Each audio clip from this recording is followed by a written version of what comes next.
Welcome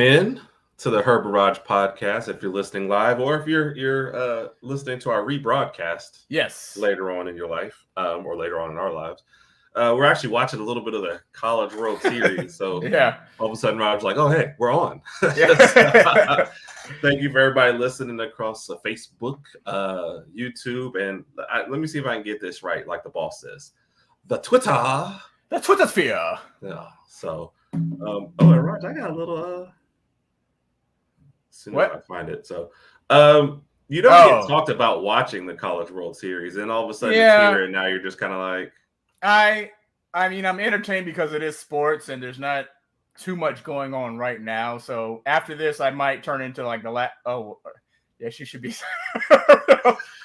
Oh my gosh. This is a new for us. I'm sorry. There's a little banner going through the middle of our screening form here. Wow, that was funny. I can't wait to see what our followers and our listeners list, like if they like it or not, if they wanted, what they want to say in the what do we call this now? That's the ticker. The ticker. Okay, so, is that our ticker? Everyone else has done theirs, and we're slackers. So we're like, we had to wait. Well, we had to wait for everybody else to do theirs, so we know what to do and what not to do. So no, we're not slackers. We're special. Exactly. We're calculated. There you go. I like that. So, Rod, before we dive into the meat of everything, what was the real reason for not watching College World Series? Is this baseball? Is it just something you just don't feel like you can ever get into? Yeah, for me, it's baseball. Guess as a child, and Herb and I played, for those who don't know, Herb and I both played Little League baseball for a few years. I just didn't have a lot of good memories. All my teams weren't that great.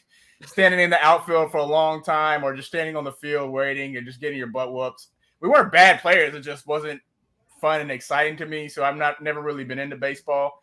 Now I do watch, and I can admit this, I do watch the Little League World Series every year. I think it starts in August, I believe. I watch that because it kind of gives me those fond memories, and the games are shorter. It's cool to see the kids go through, but College World Series and MLB, I not really into it, but that might change one day. Right.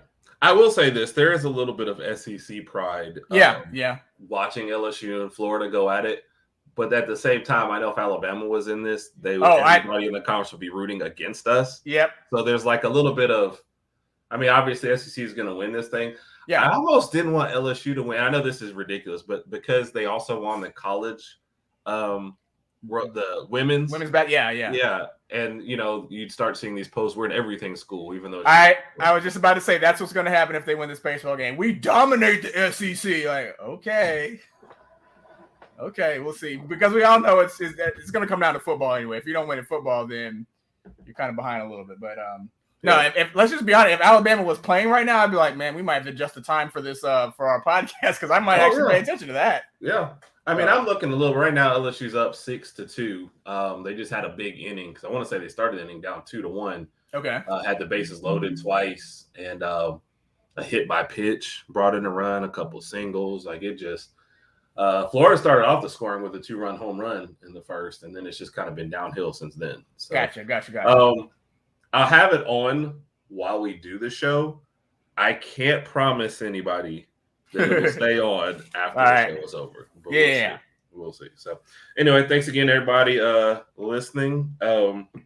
Shout out to a couple other podcasts out there. Of course, They Call Me Mr. U. Checked him out this morning. Rod, shout out to Mr. U. He had a GOAT conversation, but he approached it from a different angle. Yeah. Who should be part of the GOAT conversation that usually isn't. So I like that angle because you're so used to hearing all the other stuff, and when it comes to Jordan and LeBron, it's so exhausting now from hearing all these different standpoints, and then whenever LeBron reaches a new milestone, there's always people that bring up different stuff like, well, LeBron probably eats with his left hand. Michael Jordan would never eat with his left hand. He's the guy. It's like, oh, come on. It's so exhausting listening to this stuff. It really is. It really is. And today's generation is way more stats based than previous generations. So that always comes up now. And they even brought it up on the show. Like you're pretty much partial though to who you grew up watching. And I even posted, I was like, Jordan's always going to be my GOAT because that's who I grew up watching. Right. And of course, Mr. U was like, "No, Herb, you're better than that." And I said, "No, I'm not better than that." Yeah. I'm pretty simple when it comes to my explanations. Yeah, I still have Jordan as the GOAT too. Still, I'm still a huge LeBron fan, and like I've told her plenty of times, LeBron, you get me one more ring, hey, I might have to move Michael over and move Michael to 1B. I don't even want to say 2, but 1B. Right. And people act like it's an insult though for somebody to rank you number 2. I wish right now somebody would tell me that I was number 2 ever basketball player. I would be excited and celebrate that every moment. But yep. Maybe we just don't know what we're talking about on some of that. But anyway, that was a good discussion this morning. They called me Mr. U, and Guy Online Football Talk with Bo was his guest, so they talked about it. So we threw some comments out there. Yeah. Of course, always a Shake Back Media group. Yes, shout out to Shake Willie's Back. all over the place. I don't even know which one to tell you about because he's all over the place. So, Willie is multifunctional, multi-purpose, multi-talented guy. Shout out to Willie. We appreciate you, man. Yes, sir. And then the Air Raid Attack podcast. What's up, Mike? What's up, Air Raid? So definitely. Evening, sir. Yep. And that one, he announced it the other week, but I'm already looking forward to the Oklahoma game. We're going to go out there and do a live podcast with him. Yep. Cannot wait. Looking forward to that. I can't wait till they announce the schedule too, to see what day that what that is. That game's going to be. Yeah. And I'll have to take off that whole month probably. Sorry, I'm busy. Yep. And he had a good thing with it. Jordan, greatest player of all time. LeBron, greatest career of all time. And I like when people put it that way. It doesn't have to be like a knock on somebody else. Because you're giving kudos to both players in a nice I like it. And I can see where that is, validated as well. So that's cool. Shout out to E. What's going on, E? And E, what do we call it? Summer to-do list with E? E's NBA summer to-do list. Yes, and he will be tackling the Sacramento Kings later on in the show. So awesome. We're ready for that.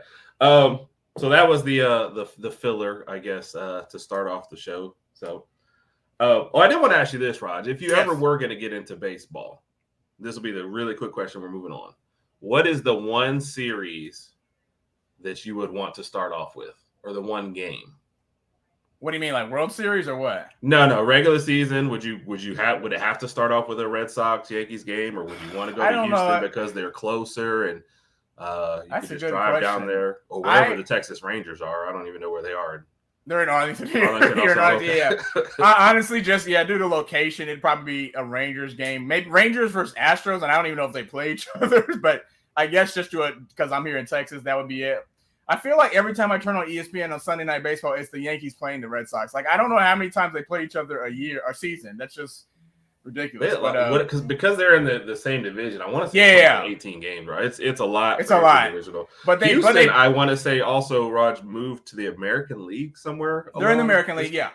But they weren't always.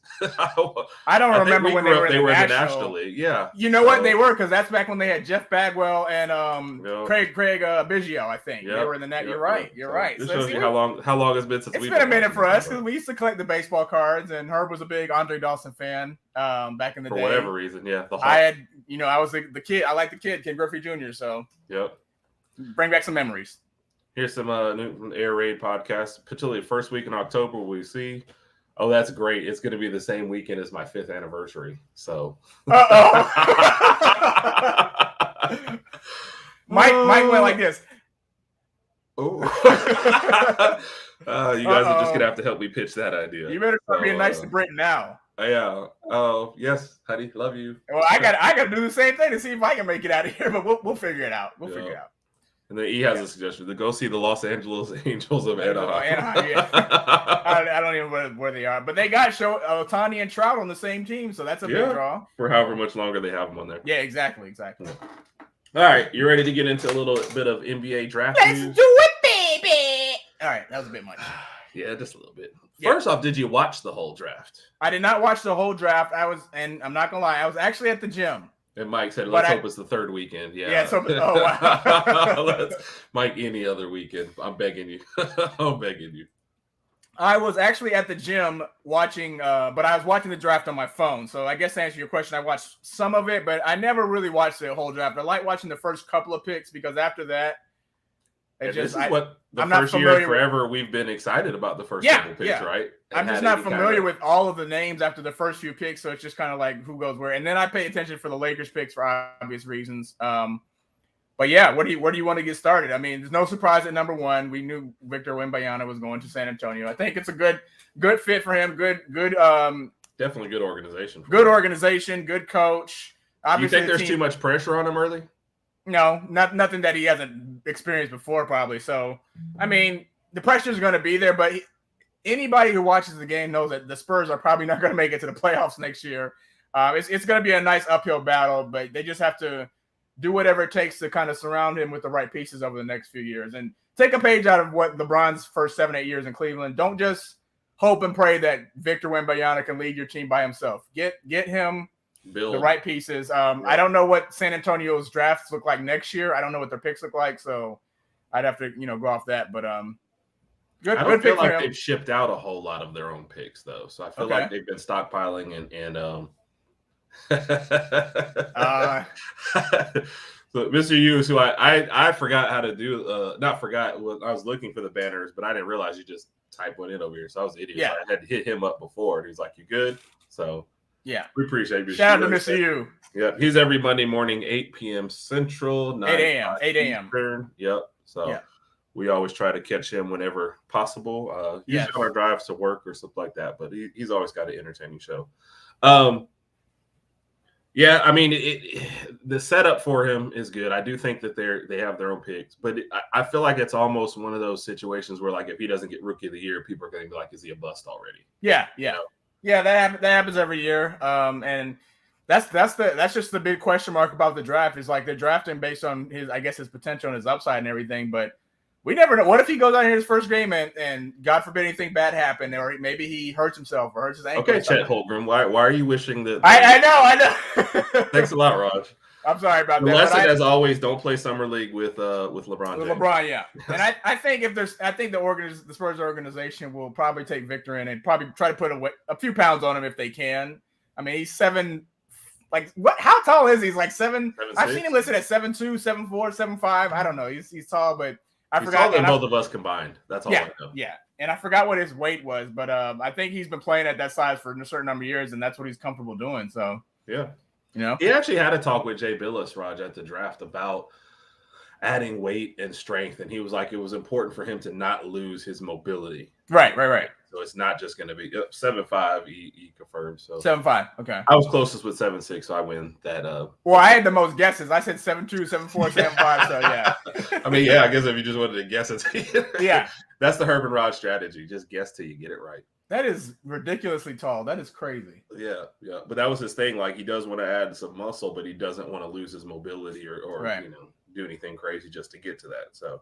Right. I see that. But that, I mean, obviously everyone knew that was coming. The worst kept secret in basketball for like the last 2 or 3 years. Yeah. So that brings you to number 2. Now, obviously, we mentioned this because we didn't want to say it because we were biased.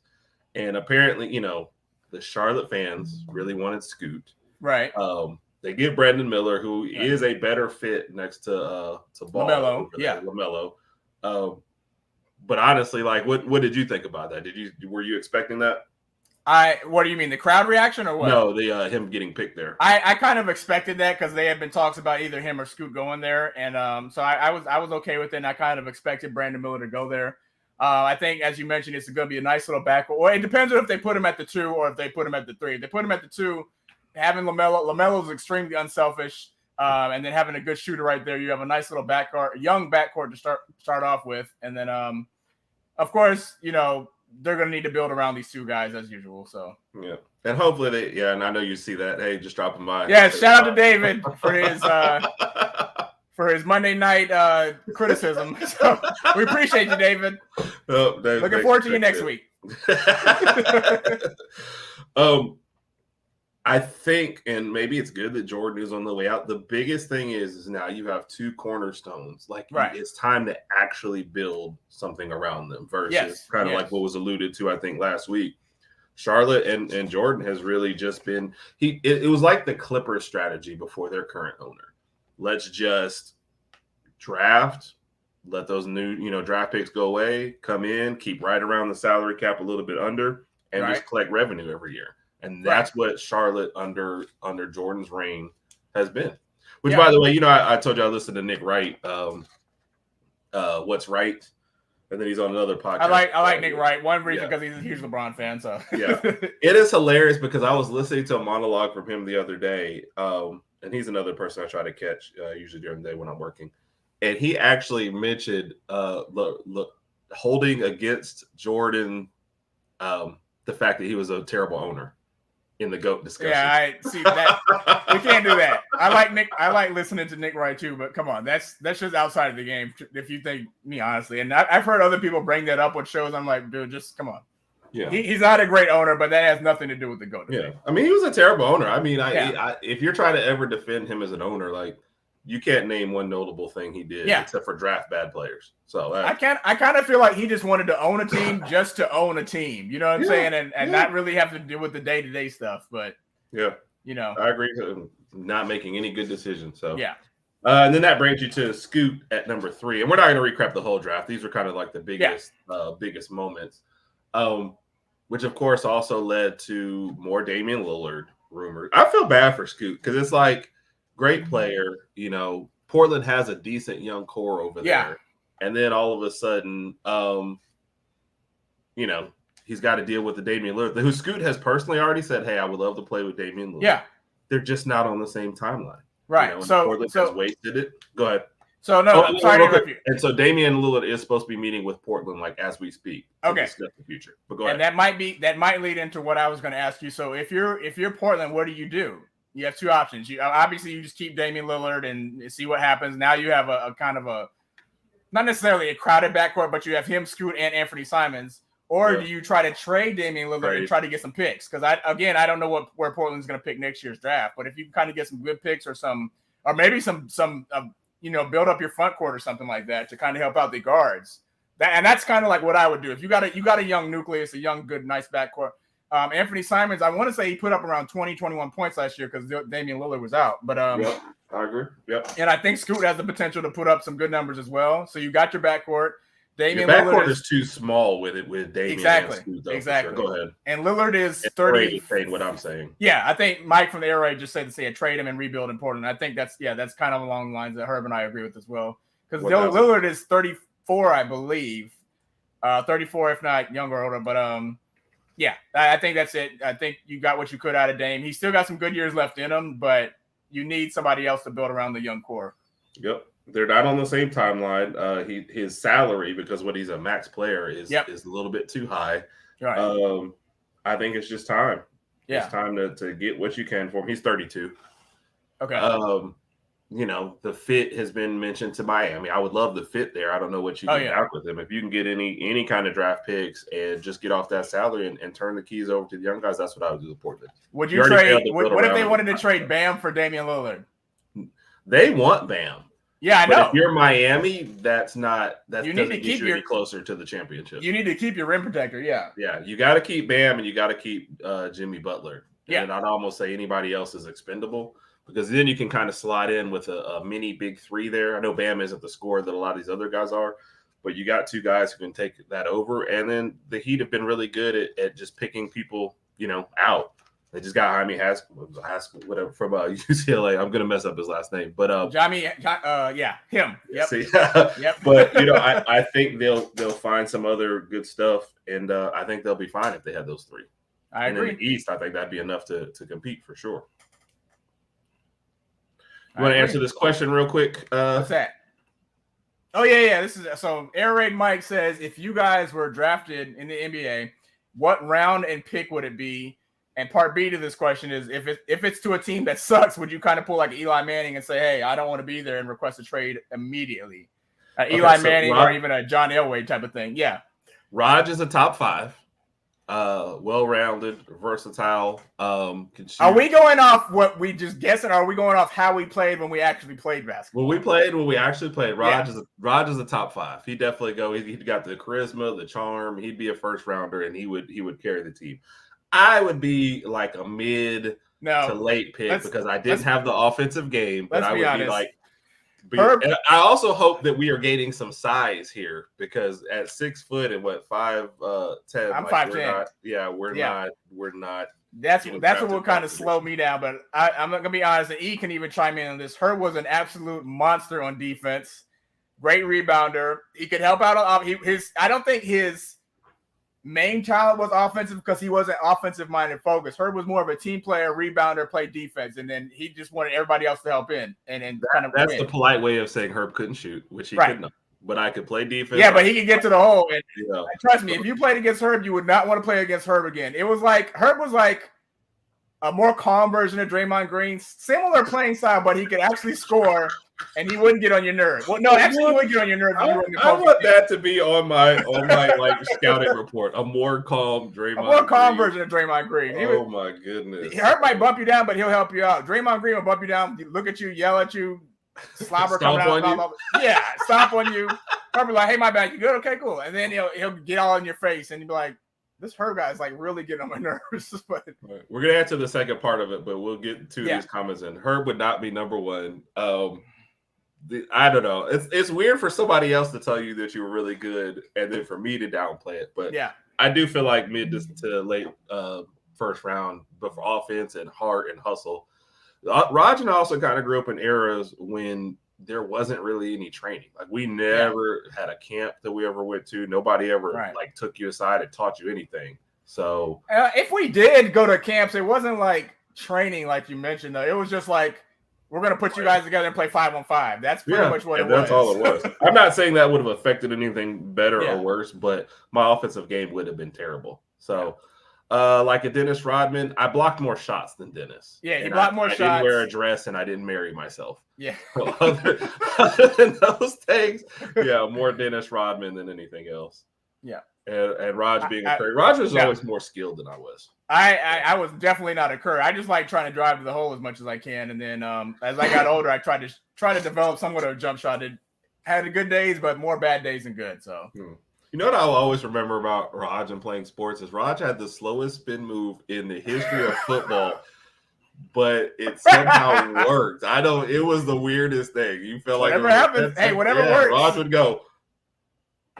And I was like, I don't understand this. Like I felt like I was watching a movie and somebody paused it. So oh my goodness.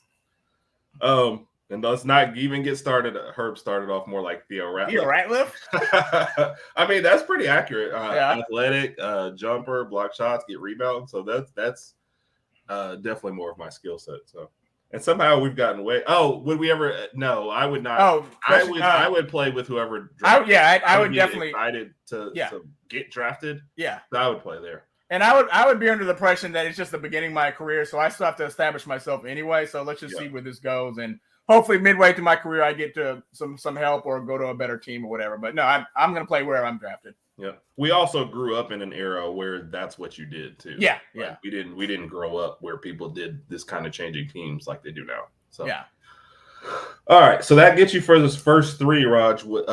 Draft picks, kind of bringing it back in there. Was there any other surprise? Well, I guess personally for you, did you like what the Lakers did? Yes and no. I liked.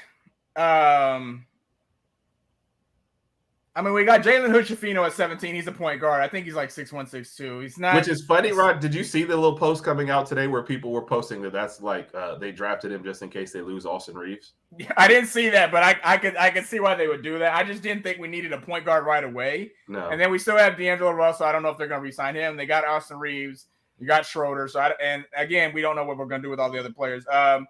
And then we got a shooting guard at number 17, Mojave King. I honestly don't know too much about him.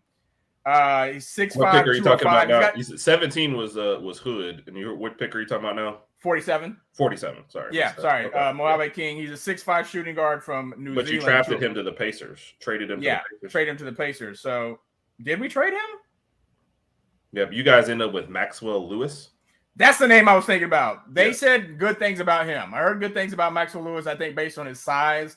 But again, with that late of a pick, you don't know. It's so hard to tell because it's all going to be based on what we're going to do with the current roster we have, who we're going to keep, who we're going to let go. And, I mean, if honestly, when you're coming to the Lakers, even if you're a high draft pick, you still got LeBron, you still got AD.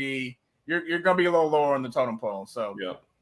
I'm glad we were able to actually draft some guys. That was pretty cool to see that happen. That's funny. Yeah, so I don't see them drafting somebody as a replacement for Reeves. Then you have to start over, and you're wasting. I wouldn't do it. Why would you draft someone for somebody you know is proven to play in the league? And Reeves is still extremely young, extremely hungry, and he wants to prove himself even more. So, and I feel like he's got kind of the LeBron stamp of approval, too, which is really important for young guys. And I think he has the confidence to be like a number 3 option, which sounds weird, but that's a huge. There's a lot of guys who can't handle being number 3. Right. You know, like even look at Dylan Brooks, who oh wow. Yeah, I know. I mean, that we think it's weird, but that's one of the reasons why he was ready to leave Memphis anyway, is because of that. So a lot of guys can't handle that. I think Austin Reeves is a good pickup. The biggest thing now is somebody going to offer him a huge contract to make the Lakers match. So the Spurs I don't know. And they have been linked to it. So who, the Spurs? Yeah. That would be a huge fall off for him. It's like going to the Western Conference Finals to like San Antonio. And yeah, you got Victor Wembanyama, but I mean, wow. The Spurs would be more along his timeline than the Lakers. Yeah. You know, imagine you sign a 4-year deal with the Lakers right now. Years like 3 and 4, not going to be. You're pretty much banking on trying to win a title. Now, I mean, if they match the contract to anybody else, then all that's me. If you're going to make your money, make your money. But your timeline is probably more in line with the Spurs than it is with the Lakers. The Lakers, long term. So the only thing they could change that if the Lakers win a championship over the next 2 years. But I really you're basically taking a 2-year shot. Yeah. To your point. So I agree. Yeah. But overall, you're pretty happy with their draft, and I'm happy. We got some new young talent. I'm pretty sure they'll put them right into the G League and summer league, and see what they could do there, and see how they can help out. But I'm okay. You know, we didn't have the number 1 and number 2 pick, so I wasn't really expecting too much from this draft anyway. I gotcha. What about the latest little rumor that LeBron is unhappy with AD? I've heard that for a while now, and I feel like that's something that's been going on for years as far as his frustration with AD. And I think it's true. Obviously, I don't have LeBron's personal contact information yet. Well, you always say that you do. Hold on, Okay, Bob said I could be honest. I do have his personal phone number. We knew that. So, you know, I'm the inside source. LeBron is a little frustrated. AD was good and bad in the playoffs throughout the year. I'm not just talking about the conference finals. He was inconsistent. That was, I think, the biggest thing with me and biggest thing with LeBron and biggest thing with Laker organization and the Laker mania, whatever you want to call it. I just don't know if AD is going to change. You know, I don't know what his offseason training looks like. I don't know how close he is to LeBron regarding that. And I hope the relationship changes, but LeBron knows that these years are becoming thinner and thinner, and that window is starting to close even more. It started to open up a little bit last year when we got in the Western Conference Finals, but after we lost to the Nuggets, I'm not going to say what you thought I was going to say. After we lost to the Nuggets, LeBron was like, okay, I really got to do some thinking. Yeah. Maybe it's how they lost by not winning any games. But okay, so E has a comment here. All right. Yeah. So and we have to make this man a graphic. Yeah, we do. And I got his music. You ready? Yeah. Cue me in 1, 2, 3. 1, 2, 3. Breaking news is NBA summer to-do list. Go ahead. That was beautiful. Thank you. For those who watched our YouTube channel when Rodg was doing all of our theme music, that's kind of a callback. I like it, Rodg. I like it. So, thank you. Did you stay up all night writing that, or was not this one? This one was just kind of spur of the moment type thing. So no. Mm-hmm. For those of you watching for the first time, shame on you. Where have you been? Yes. But E has been giving us some insights for each team. First, he started with teams that were eliminated, and now he's just picking a team at random each week to continue because we've enjoyed the segment so much, to be honest. So thank you to E for always coming up with this. Now, a lot of his stuff, teams were picking the first and second things off the list, such as fiery coaches. So he's got a lot of pull in the NBA. So sign Grant Williams. That's an interesting one because Boston is definitely going to lose him, and we'll talk about those trades like with Porzingis coming over. So I like the toughness he brings, and probably a little bit more outside shooting. Yeah, he's a pretty good perimeter shooter. Yep. I think he was definitely unfairly criticized in the Boston series. Yeah, so what happened? Trade for OG Anunoby, like that one, and Pope, I like that. So I wonder if Toronto would let him go, Jacob, because I'm gonna mess up his last name, just because they traded for him during the year. But I would like both of those pickups for sure. Sign Seth Curry. You know, I'm always a fan of the Seth Curry pick. Yeah. Just because I think he's an underrated shooter out there. Yeah. Sign Mo Bamba. Roger, y'all ready to give up on Mo Bamba? I think they are. again, and this is something I've mentioned previously, I just wish I had gotten to see more of him throughout the playoffs, but he was injured and he wasn't able to kind of prove his worth. So if we let him go, I'm okay with that. Right. Had I seen, you have no idea what you're losing. Yeah, exactly. That's what I'm saying. I don't know what we would have had there. So if he goes somewhere else and shines, good for him. And then sign the EuroLeague MVP. I like this one. The EuroLeague MVP from Europe. I would love that. Would be a great pickup too as well. E did some digging. He did. Really. He did. Shout out to E. Yep. And here's what he's They need some defense. They need defense. Yeah, because I think with a little better defense, they probably could have beat Golden State in that first round. And they just basically turned it into maybe Fox doesn't get hurt. So that too. And this guy from Denver is just putting brooms out there. I don't know who that is. Rayad Podcast. I don't know who that is. I don't know how he got into StreamYard. I don't know how that works. This whole internet thing is just so new to me. Crazy. Yeah. Okay. So no idea what the brooms could mean, or I don't know. Maybe he's cleaning up the house. I have absolutely no idea. Okay, that's fair. Yeah, that's fair. Yeah. So, was there anything else that stood out from you with the draft, Rod, or did you want to kind of move into the trades from last week? One question for you first before we move on. Okay. Who do you think is going to win Rookie of the Year? Wembanyama. Okay.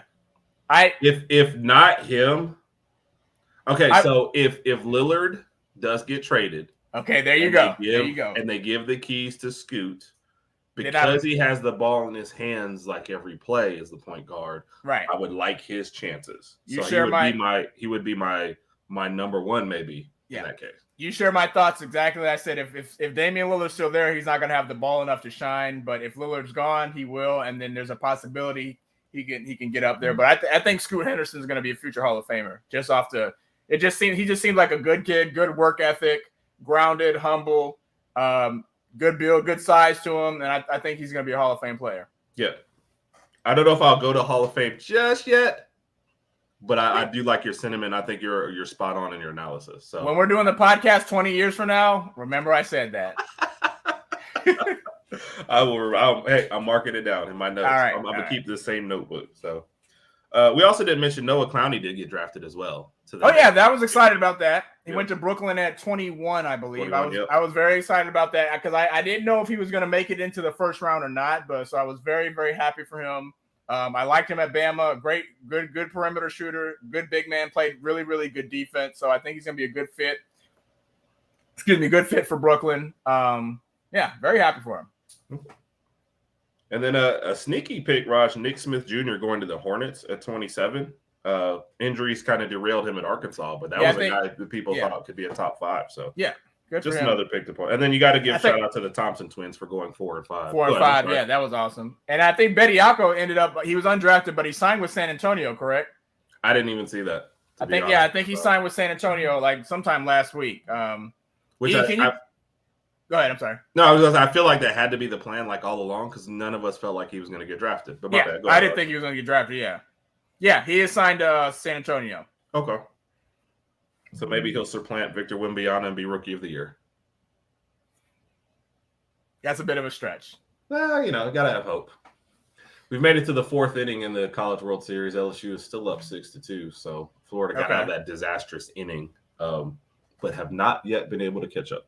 So. What else you got, Rod? You want to look at the big trades from the past week? Yeah, let's take a look. Which trade was bigger to you, the CP3 trade or the Porzingis trade? I would say the Porzingis trade. I think that's definitely going to be a lot better for Boston. Really, really made out well with that one. I mean, CP3, I liked him as a player. Like he's not retired. I know he's not retired, but come on, let's admit his best years have definitely passed him several years ago. Yep. Is he even going to start at Golden State? Because that's a really small backcourt. So let me tell you, going back to what Nick Wright, because I kind of like this sentiment. He said it. This was before he got traded, obviously. He's like, if I'm Washington, I tell him don't even report until like January, right before the trade deadline. And then they trade him instead of buying him out. He said when he goes to Golden State, I would tell him the same thing. You don't even have to report until January. We're not going to need you until like really the stretch run and the playoffs. the biggest thing for him is staying healthy. Yeah. I don't think he'll start. I think he might be the leader of the second unit, and then they'll spell minutes because he doesn't really fit what the rest of the team He doesn't. Can you imagine a 4-man fast break? You look back and the guy with the ball is always back there. As much as their offense moves around, I don't think CP3 is in that type of shape to be running around doing all that cardio too. No, really, the only one that's in that kind of shape is Steph, and then half of Clay. Everybody else is just like, okay, Draymond gets the ball top, he ain't running nowhere. No. If Draymond does, now Draymond did opt out. And then the second trade Arnold we'll talk about. They got a Poole out of there, so I expect Draymond back. But the Porzingis trade was funny because the first trade fell through, and they basically called Porzingis and said, "Don't start unpacking. Yeah, we're trading you. Right. We're just gonna figure out the rest of the pieces." So for Boston, did you like losing Marcus Smart to get Porzingis? No, I didn't. I really like Marcus Smart. I think he was a staple in that heart of that Boston Celtics team, especially defensively. And he was there, a huge bonus whenever he could put you up a few points as well. And they already got 2 elite scorers. I mean, Porzingis will help out. My only question with Porzingis is his injury status. I mean, he's healthy now, obviously, but can he stay healthy and help Boston win some games? But to answer your question, I really wish Marcus Smart could have stayed there. And I don't like him on Memphis. Memphis just has such an odd team. He's gonna be mad He's gonna be really mad. He's like, wow, from here to Memphis. So, yeah. Shout out to Marcus Smart. I like him as a player. I think he's a good player. Heck of a defensive player too. So, this is E's coach. This is about CP3. CP3. Yeah. Definitely. Yeah. Definitely. I agree with that 100%. That one. And then, we'll talk about the other trades, but you want to get this question up real quick? Yeah, saw that this morning. Josh Collins got traded to. Yeah, I definitely see Paul coming off the bench. And he means John Collins here being traded. John Collins got traded to Utah, I believe, for like Rudy Gay and a second round pick or something like that. Yeah. Basically, they dumped salary. Yeah, basically. Rudy Gay's like 38 years old, I think. He's way past his prime, and then they're just trying to get out the money. They're just trying to free up space. I think it freed up about $25 million for the Atlanta Hawks. So they got a trade exception worth 25.3. Okay. Too, and then they did get off of his because he's like, what I write down, 3 years and $78 million left for Collins. So they're getting off that. Now, if there's another big move to be made, then it's a good trade for them. But Collins' worth was like a couple years ago, and they couldn't get him traded, and now it's just declined every year since. So, and he's not going to, with Murray and Young out there already, you weren't going to get many touches. Right. I agree. It's basically a salary dump at that point, but it is what it is. So that was the Collins trade you had in there, Rodg. Dame was meeting with them. CP3 for Poole. We kind of touched on that. Yeah. That was basically the punch. Loomed over everybody for the whole year, and they finally had to do something about it. Yeah, and I even said that I think Jordan Poole was more of a distraction on that team than he wasn't a good player. He's such a streaky player too, and they just didn't want to deal with it anymore. So they said bye. He'll be in Washington, and I'm pretty sure he's going to be gunning in Washington whenever he gets in the game. If he starts, so be it. But the shots are going to be divided up between him and Kuzma right now. So if Kuzma's still out, if Kuzma's still there, yeah. So I thought he had an option to get out of there too. Everybody's leaving Washington. They're burning the whole. I don't blame him. So I don't blame him. But yeah, Poole will average, good 20, 25 easy and take good 20, 25 shots a game. So and wait till he plays the Warriors that one game. He's gonna try to just go out there and be like, I'm getting 50 this game. You're like, okay, you could score 50 and lose. Win the game. We really won't care. So imagine the chance he's gonna hear though if the game is at Golden State. Oh my goodness. Especially if it was a college game. You know how college kids get down. So Oh yeah. So and he says that Kuzma is a free agent. I didn't. I thought he was still with the Wizards, but I think he's out there on the market. I feel like he opted out, Rodg. Yeah. So he's trying to see what's going to go on there. He declined his player option. Okay. Right. Yeah. Thank you, E, for that info. Interesting to see where he goes. I want to see what the market's like for him and who's looking after him right now. He's still young. I think he can give you 18 to 20 a game, if not more. It just depends on what type of nucleus he's surrounded around. Yeah.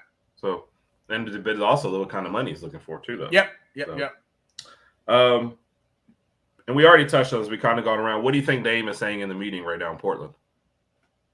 Honestly, it's like, I think he's saying something he should have said years ago. He's like, I just don't know if I want to be here anymore. I want to go to a contender. I've only got a few years left. I want to go to a contending team. And I think he really wants to go to Miami. That's what he's telling them and trying to see if they can get that worked out. Yeah. Did you hear what he had? His top two was like Miami and Brooklyn. Yeah. I never understood the Brooklyn. I was like, well, I don't know why you would go there. Maybe because the market's big there. I guess. Because he likes Bridges. He said that's my. But come on, you got to get over that. We could be friends in the offseason. if you're trying to win a championship, you need to go somewhere else that's better for you. So. This is somebody I used to hoop with back in the day. See, he could have told you where I would have been drafted, Rod. What's up, Reg? How you doing, bro? Appreciate What's going on, Reg? He was actually talking to me, Raj, so he's not part of the RFC. Oh, okay. Thank you. He must there we go. What's going on, Reg? Let me down. Oh, my goodness. Dame wants to be in New York. Because they just picked up Brunson, I think that's kind of squashed that whole dream because that would have been a great pickup for them. So, great. Reg is giving us the questions. I'm not sure. We had a question earlier. I don't know if that's what he's talking about. Where would Rodg not be drafted? So if we were in the NBA. So I don't know if that's the question you're asking or not. So Herb, what's that do? We all know. Oh, he said no. I mean Brooklyn. Okay. Oh yeah. He meant Brooklyn. Specific. And the only reason why I said with I guess I'm thinking like you're thinking the Knicks. A whole other state. I'm thinking like Brooklyn. I'm sorry, is in a whole other place. So sorry. No, Brooklyn is in New York. And thanks, Rod. I appreciate that. I was that dude for rebounding the ball. I will never give myself credit as a scorer. I know it. Reg knows it. Ease knows. We all know Herb was that guy. Herb was at the rec on the University of Alabama campus every day. He came in there with his backpack, just dragging his feet. But he would take his backpack off, put on his shoes, goggles. Yes, sometimes I don't know. Did you always play in goggles, or was it just? No, goggles was early on. That was my greatest weapon. That was your James Worthy days. Okay, that was my greatest weapon. And Herb in the squad. It was Herb E, and there was some other. Jason. I think Jason. Yeah. There's some other people in there, and just they would be on the court pretty much until they got tired because they rarely lost. And there were some good hoopers in there. So Herb in his prime was a monster. And don't let me tell him about what happened when we lived in Germany and when you blocked that young lady's shot. I'm not gonna bring that up, but unless people want to hear about that. Nobody wants to hear that story. Nobody. Quick story. So when I was in sixth grade and we lived in Germany, I had this friend. One of my friends' name was Dana. She was a young little girl. We all played basketball together, whatever. Me and Dana were at the outside basketball court one day shooting basketball. All of a sudden, everything gets in slow motion. I look to my left. Herb opens up the fence to the court. Herb walks in by himself, and I'm like, why? Why can't I just have fun playing basketball with my friend? I know Herb's just coming out here to destroy all of my happiness for the rest of the day. Herb comes out here. We're shooting the ball. Destroy all my happiness. Dana gets the ball. I forgot if she was at the three-point line or not. She shoots the ball. All of a sudden, it's in slow motion like the monstrous villain. Herb comes, blocks her shot. It goes over the fence, over a building, over a highway, into an entirely different country. I look at Dana. She's laying down on the court, crying, tears coming down her eyes. So discombobulated, confused that this older guy just blocked her shot that bad and treated a little kid that bad. But that's my brother. He was so competitive. I hate this show. Oh my goodness! All right, now you got some comments to catch up. I knew that was going to draw some attention. Great shooter. Jason can shoot, Rod. The only time we ever struck somebody didn't let them score because we won 12-0. Yep. Jason had to have 8 or 9 of them, and he started pulling up from half court to do it. So this was my only real skill out there was going to get rebounds. So that's what I did all the time. Herb would do all the dirty stuff nobody else wanted to do. Herb is laughing at us. And was he blocking women's shots? Yes. If my mom got stepped on the court, I'd have to block her. Herb would block the shot. Yes. Yes. So, and no, E, we are not talking about any more blocking. We're not talking about that. Definitely no Herb versus women stories. And for you guys, that story that I told is true. Now he didn't block it over the fence, all that. That was a little. I added an extra little drama in for flair, but that story is true, and it was hilarious. We still joke about it, obviously, till this day. getting booed by Reggie and air raid Big Mike, or excuse me, Mike over there. He loved the story. Which, by the way, he threw in one in the middle here, the Zion baby mama story. I mean, so now she got it. Not the baby mama, but the Mariah Mills. Mariah Mills got his name tattooed. Yeah, I saw that tattooed on. I'm like, she's never gonna get over this. I mean, just move on. Good Lord. Yeah. So, yeah, it's the whole thing is crazy, Mike. Yes. Yeah. Everything. So, well, Rodg, let's get to the question I had for you since we're kind of running. Yep. So, Stephen A. Smith had a segment, Rodg, where he mentioned after the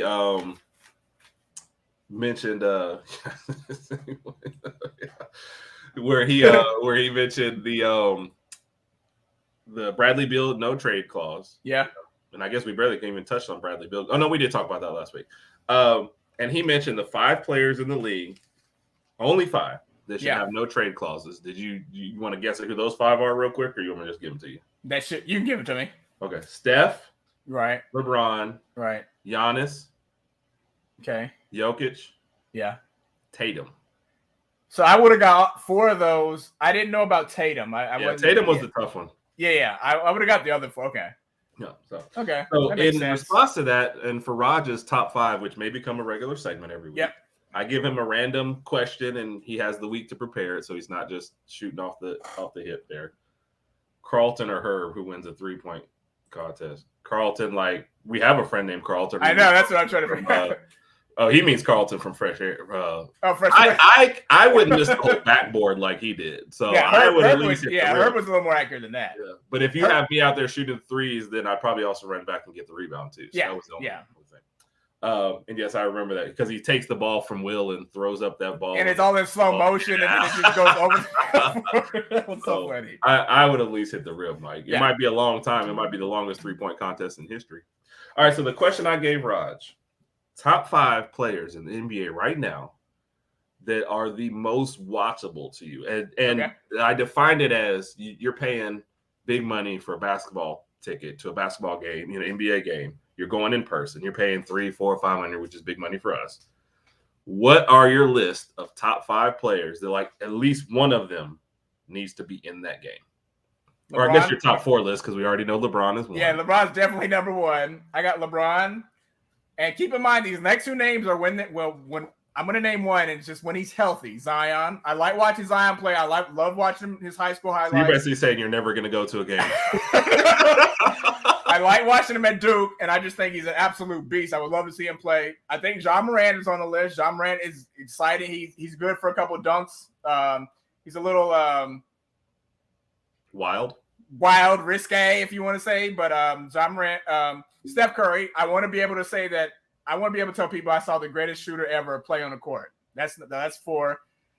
The 5th one, I know you played around with some names. Yeah, I played around. The 5th one, I feel like that 5th slot can be taken over by a lot of different names. I'll probably say KD. I've always wanted to see KD play in person. Yes, I think KD, the way he shoots, and he's just one of the best shooters ever as well. I would love to see KD play at number 5. And also at 5, I could see maybe Tatum. I see Joker, but no, I didn't put Joker in there because he's just not watchable. He's extremely efficient, but watching him just doesn't seem like the most entertaining type of basketball player. Who is everybody saying? Reggie saying Ja Morant, LeBron, Steph, Joker, and Bridges. Bridges I'd have to see it for a couple years as like the number 1 in Brooklyn before I do that. But I could see why on everybody else. Yeah.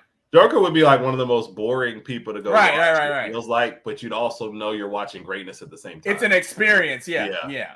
So Herb, who would you have in there that I didn't name? Anybody else? Well, Steph, I like the Steph one, and I like Ja. If he's, I wouldn't hang out with him afterwards, but I would definitely. Now Derrick Rose, when he, he by was the way, healthy, he got his option. He's a free agent now, so it'll be interesting to see how his career ends up. But that 2010, 2011 Derrick Rose was an absolute monster. Yeah, that was something else. Steph would definitely be high on my list, Rodg. I could see KD if he just wasn't annoying me all the time, and I don't know if I want to go to a Phoenix game. Yeah. So I could go with your Ja pick.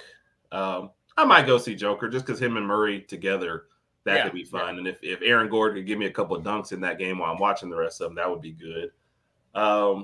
Who's this? Who'd you mention? Who's this LeBron guy? What team was he? I couldn't remember.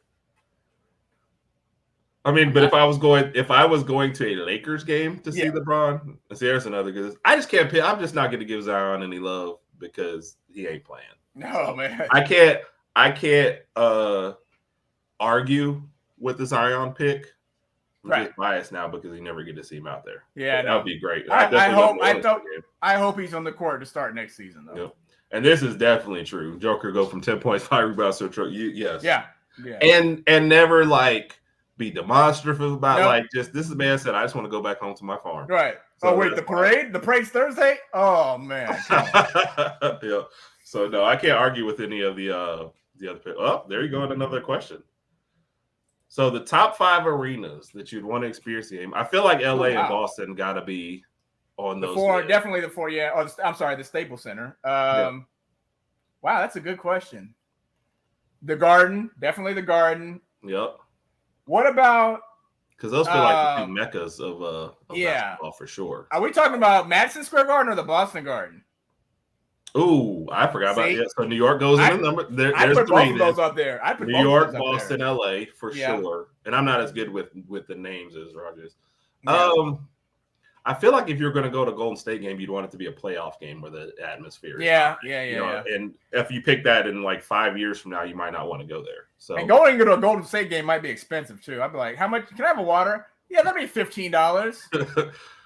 You know what? Not really that thirsty. Yeah, I'm not that thirsty. Yeah. But I feel like LA, New York, Boston will be timeless as far as any time that you picked, you would go there. So those would be my top 3. Yeah. The other 2 would probably just depend on the team at the time. Yeah. Like he's putting out Golden State, Miami. Miami's probably a fun place regardless. So that'd be my number 4. My number 5 would be in flux. Yeah.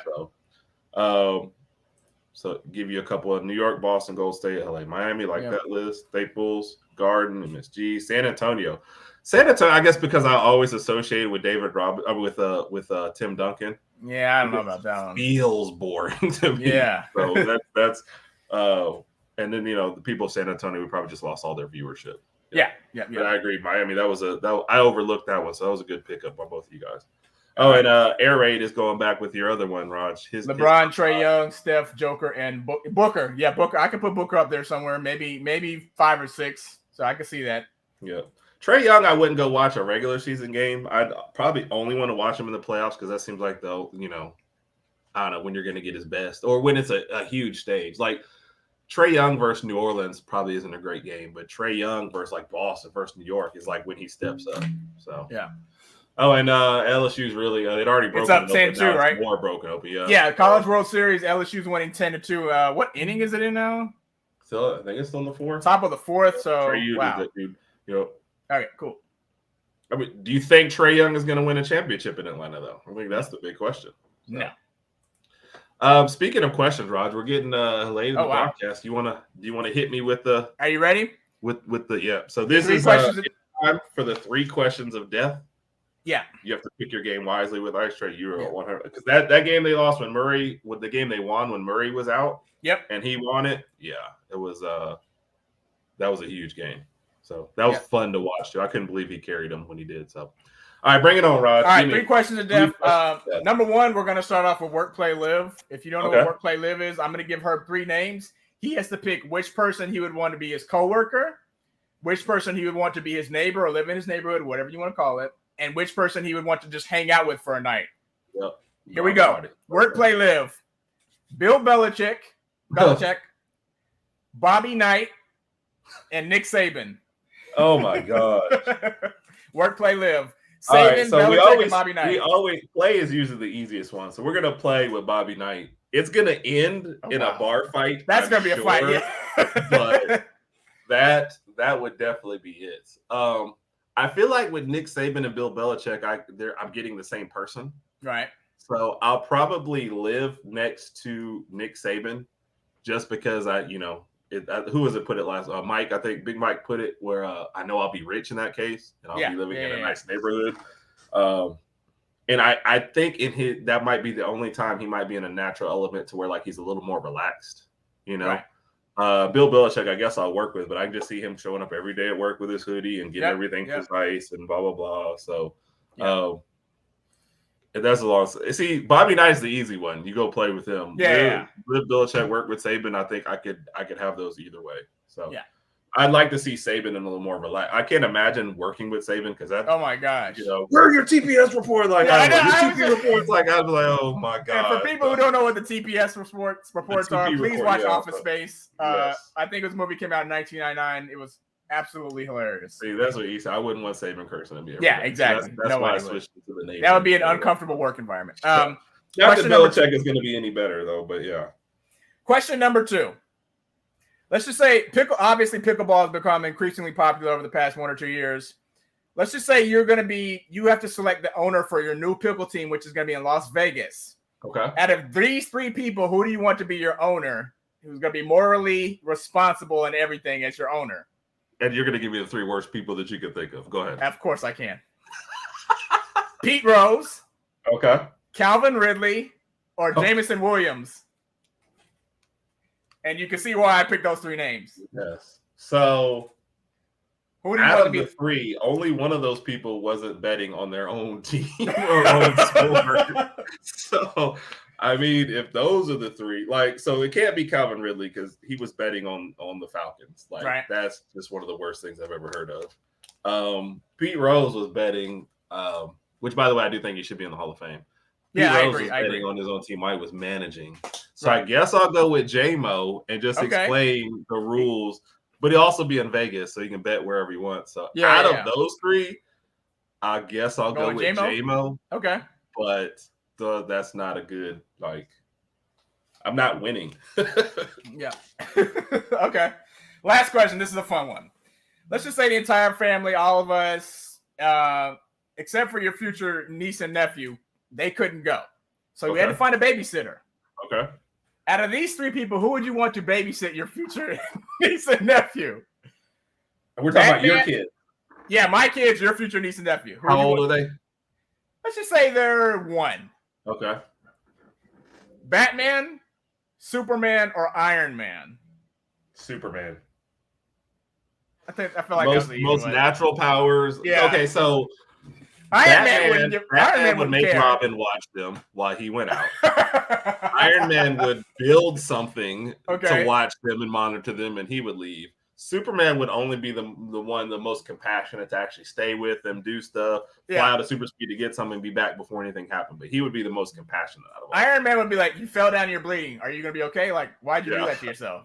They'd just be sitting there crying. By the way, Reg goes with Iron Man. So Iron Man. No, I'm not going with Iron Man. I feel like he would build something and then abandon the kids for sure. So Yep. And here, going back to the other answer, he would work with Saban because he'd be more understanding. I don't know. I'd still be scared. So. Iron Man would teach him something. I agree with that. It's not something. Nothing they need to know at 1 year old. Yeah. I come home and my 1-year-old's build a fusion reactor. So that would definitely be interesting. So. Oh man. Thanks a lot, Rodg, for giving me crappy choices on everything. Appreciate it. Calvin Ridley and Pete Rose. So appreciate you, Air Raid. Appreciate it, Air Raid. One of our favorite people and one of our favorite podcasts to be on and to watch. That was good. Have to check him out. Rodg, you got a minute. So real quick, one of my last little notes on here. JQ entering the portal. I don't like to see this. I still don't quite understand. I understand that, Saban. Not Saban, but I understand Nate Oates has a couple transfers coming in. Sears is coming back. But I still thought that Sears and JQ had a good start. They were a good backcourt. I thought they were really good backcourt. A few turnovers here and there, but that's going to come with almost a lot of backcourts anyway. So it makes me wonder if something else happened to make him unhappy at the University of Alabama. He'd been there for 3 years. Unfortunately, one of those years he had a bad injury towards ACL, but he came back strong. Had a good year last year. I thought he was going to finish his career out next year and possibly see where he can get drafted, but. Did test the waters in the draft. Did come back. And so, but probably, and this is from our text messages with Big Mike and stuff. Yeah. He made a good point. Probably wanted to be promised a starting job, and that's not a promise that could be made to him. You can't do that at all. Yeah. So, and I'm interested to see where he goes because does he think he's automatically going to start at this new spot? But who knows? Yep. And that's, the beauty of the portal. He does get to pick it and check and see. So, right. All right, we're leaving you at LSU 10, Florida 2. So, look, and the ump just got hit by a batted ball. So, and it's only the fifth inning. So I might tune into some of this. You're not going to, but that's a good way to get out. Appreciate you guys. Appreciate everybody. And the questions, man, that was a lot of fun. I think Mr. You posted up, Rodg, like, here's the notes that end up getting made for the show. I don't know if you can see the glare. I can see them now. Yeah. Oh, wow. And we don't end up using like a lot half of that. Yeah, just because the show flows. So. Yeah, I got stuff over here too. Some of these I'm going to have to throw away because I don't think we're ever going to do. Well, actually, these are old ones too. So I can disperse these. Yeah. I just want to let the people know that we're prepared. But man, I love the interaction more. And I love the way that goes. So appreciate everybody for Herb and Rodg, the Herb and Rodg podcast. Appreciate you guys. As long as we'll be back next week. We'll be back next week. Yeah. You guys, everybody have a great night. And as always, roll Tide.